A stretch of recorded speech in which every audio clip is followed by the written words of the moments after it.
Kakšna je bila Olimpija, ko si ti bil mlad? Težko je razložiti. Ker mesto ni več isto, ker niso isti ljudje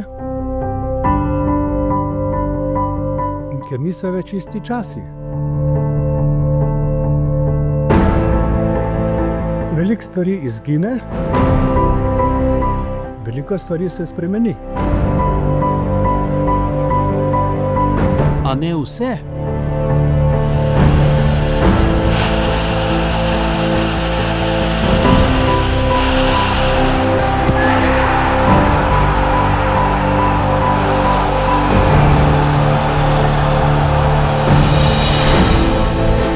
Ker nekatere barve ne pripadajo času.